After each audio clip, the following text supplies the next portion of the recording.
Oh, my name is Penny. I am married to Dave, and we passionately believe that putting in the right foundation, starting with the creation account, is vitally important when it comes to defending the Christian faith in this scientific age. So today, I would like to present a 10-minute slideshow highlighting what an awesome creator God we have, and who can speak things and into being from nothing. We can never match that, but because we have been made in the image of God and set apart from the animals from the beginning, we too can be creative in endless ways.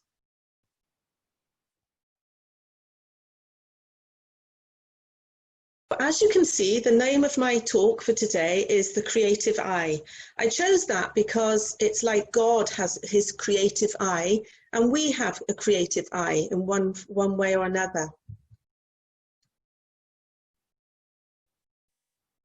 God's handiwork is clear for all to see. The beauty of his work is inescapable, an undeniable witness to his existence. Only a designer can add beauty for the sake of beauty when it offers no survival benefit or purpose other than to please the onlooker. Creation certainly contains an astonishing abundance and variety of beauty that constantly surprises and delights us. Each tree, each bird, each insect, each mammal, each fish, and each flower is an individual work of art full of vibrant colours in many shapes and sizes.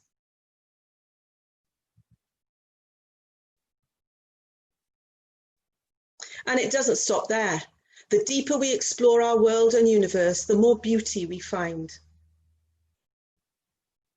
We'll never come to the end of the beauty that God has created for us.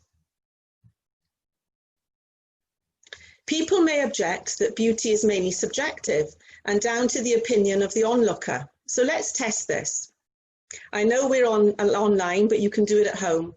So I'm going to put up 3 pictures of what I consider beautiful women who have been painted. Now, if I was to ask you all, whoever's watching this, which woman you find the most beautiful, I am sure that we would all have different answers. I know which one's my favourite, but I'm sure everybody else is different. So it is subjective. And it is not possible to give an exact score for the degree of beauty in each of these paintings, because you can't really say one woman is more beautiful than the other.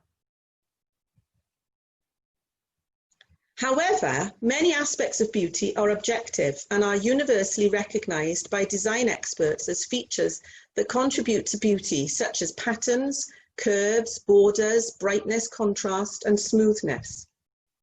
Every architect, for instance, can, or maybe not, I don't know, agree that the United States Capitol building has objective beauty because it has many beautiful features that are combined to produce a beautiful overall effect. As in, you've got the dome and you've got the symmetry each side, and everything is very ordered and concise, and that is pleasing to the eye. So this beauty is real, not an accident. And so it points to a designer. An architect embellishes his buildings and a car designer embellishes his cars, both for the sake of beauty. A key feature of intelligent design is that only a designer can add beauty for the sake of beauty. It doesn't matter whether you've got snazzy wheel hubs or not, those wheels are going to go around at the same speed, for example, on those cars. In contrast, evolution has no random mechanism to explain how beauty could evolve simply for beauty's sake. This is why added beauty in creation is evidence for a creator. The beauty of nature is one of those things we can tend to take for granted, but when we stop and think about why something is so beautiful, we can appreciate the goodness of our Creator. The one who originally created beauty in nature accomplished much more than any human artist or designer could. The Creator made everything from nothing. He spoke it into being. He spoke his paint, so to speak, his canvas, his stone, whatever he wanted to work with, he spoke it into being from nothing. He also fashioned the vast number of interconnected laws that sustain this beauty. So, for example, gravity that keeps things on the ground.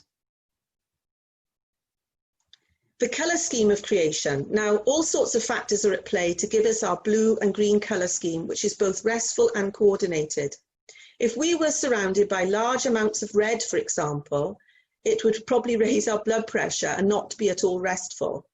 Although, of course, the exceptions are sunsets, but they're not like a permanent feature that we're surrounded by. Neither earth nor sky is dominated by a red colour. Instead, the earth is dominated by green and the blue, and the sky by blue. It is also clever how God has made the colour of the earth contrast with the colour of the sky. This colour scheme is no accident. When God designed chlorophyll for plants, he deliberately made it a green colour.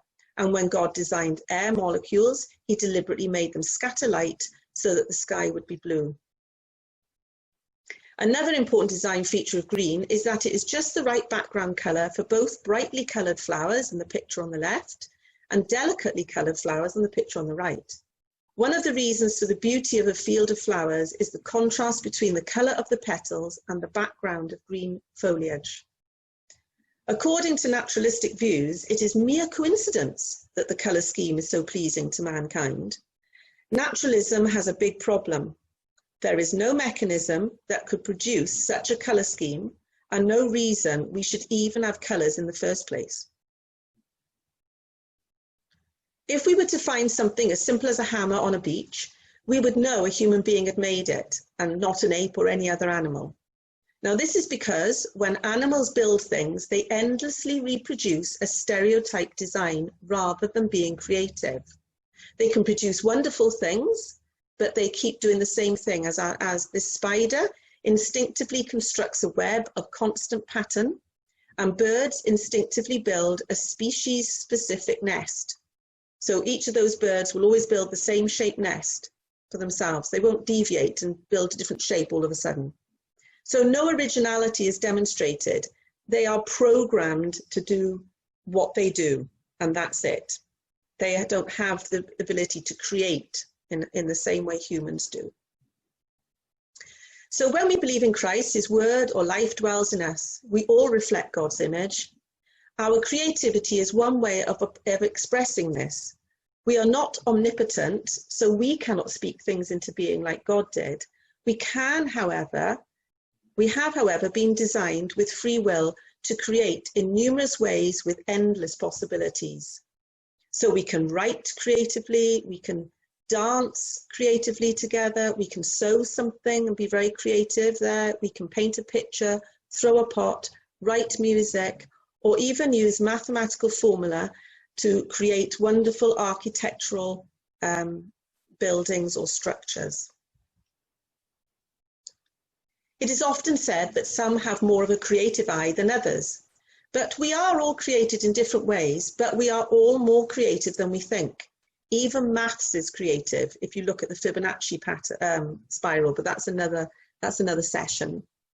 Not only are we humans creative, but we also have the unique ability to appreciate the beauty and the complexity of God's creation, whether it be in a flower, a spectacular sunset, or the face of a newborn baby.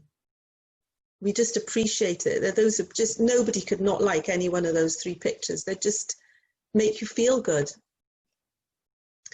Humans have an awareness of self and rational thought that animals do not have. A dog, for example, would not wonder whether it was the best looked after dog in the world. It can't think outside itself in that sort of concept. Animals do not stop to admire amazing sunsets or spectacular scenery. They do not appreciate beauty, whether it is natural in the picture on the left or man-made from the painting on the right. But we have been set apart from the beginning. And so Ephesians tells us, for we are God's handiwork, created in Christ Jesus to do good works, which God prepared in advance for us to do. And so I leave this last thought with you all. Let's get creative. Thank you for listening. Goodbye.